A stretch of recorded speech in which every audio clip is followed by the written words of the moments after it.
video is dedicated to Rodrigo Gasparini, who kindly supported my latest Kickstarter project. In this video, I'm going to be talking about positioning of the body and selection of an appropriate cello playing chair. The two main considerations with the chair that you're looking at are how high it is and what the angle of the seat is like. So my chair is, I believe, what is called a cello chair. It's officially a cello chair. And I actually had it special ordered, made for me based on my height.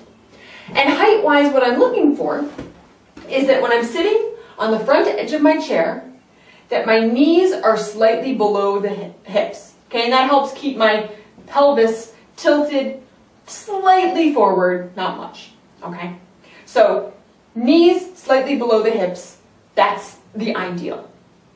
Now, if you are a taller person, it can definitely be challenging to find a chair that is an appropriate height. So some things that people do, tall people do, is they might perhaps stack two chairs, one on top of one another, okay? Or tall people sometimes like the bent end pins, if you've seen those, okay? Those can help clear the knees with the bow. Or you might need to sit a little further back on your chair, okay? Some of those things can help if you're on the taller side. But if you're not so tall, then front edge of the chair is ideal, right? Now, as far as the angle of the chair goes, we're looking for something that is ideally tilted forward just a little bit. Could be completely straight across, flat across, but tilted forwards even a wee bit better. But definitely not tilted back or anything that dips in the middle. It's also nice just to have a cushion on the chair too, because if you're going to be sitting there practicing for many, many hours at a time, this will help keep you comfortable. So, the feet are certainly an important consideration. And again, ideally, the feet should be pretty much directly below the knees. Now, if you are a tall person, you might find that you need to pull them back slightly further. But you definitely don't want to get into any habits like this. Okay? Our feet are our roots, and so we want them solidly flat on the ground. Then when we actually bring our cello into our body, one of the main things we're looking for is that our body stays upright, maybe even tilted forward slightly, and definitely we do not cave in when the cello comes to our body. Okay, so we are maintaining our position and it's just resting gently against us. Now, you could even, as I mentioned, lean forward slightly towards it. If you've ever seen one of those card houses people build out of cards, they lean the cards gently against each other, and that's what creates that balance, right? And if one is a little off, well, then the card's going to fall over. So you can think of it the same way, that your body is coming forward just a little bit to meet the cello, so that neither of you, go falling in the opposite direction. Now, as far as where the cello meets your chest, this is definitely, in many ways, a matter of personal preference.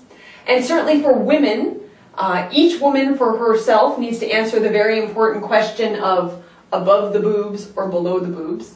I know that I have this part of the cello right here, pretty much touching right where my ribs come together. Okay, and I think that's pretty standard. Now, if it's too high, of course, the angle of your cello will probably be a little too vertical, and this will be coming up way above your head. And if it's too low, well, then we've got problems there as well. Okay, so this peg here can kind of slip in right behind your neck and should not make your head jut forward or anything like that, right? We should be able to keep our head tall. Now, a lot of people have great success with the, I can't even remember what it's called off the top of my head, but the peg for the C string that is not there, and you use a key to turn it. Posture peg, that's what it's called. And so for people who maybe it doesn't slide so easily right there behind their neck, that can be one approach that can help you maintain your posture without having to mess with your angle too terribly much. Okay, so we're looking for that.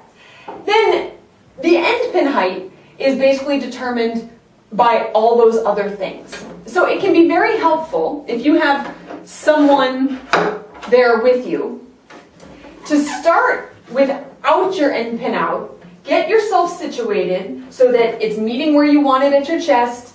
This is coming back behind your neck where you want it.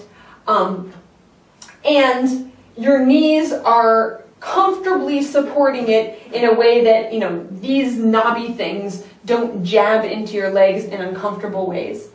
And then from there, have somebody else take your end pin and pull it out and figure out how long it needs to be, based on that specific chair. Now, your end pin height is going to be different for every different height chair you sit in. Okay, so there's not just you mark it and you leave it there forever. If you stay in the same chair, it should continue to work. If you change chairs, then you will need to adjust your end pin accordingly. So it's still hitting you in the same place here, and this is still coming in here, and the ribs of your cello are still comfortable on the insides of your legs. All right? I think that is all I need to say. So, good luck. You probably need to experiment around.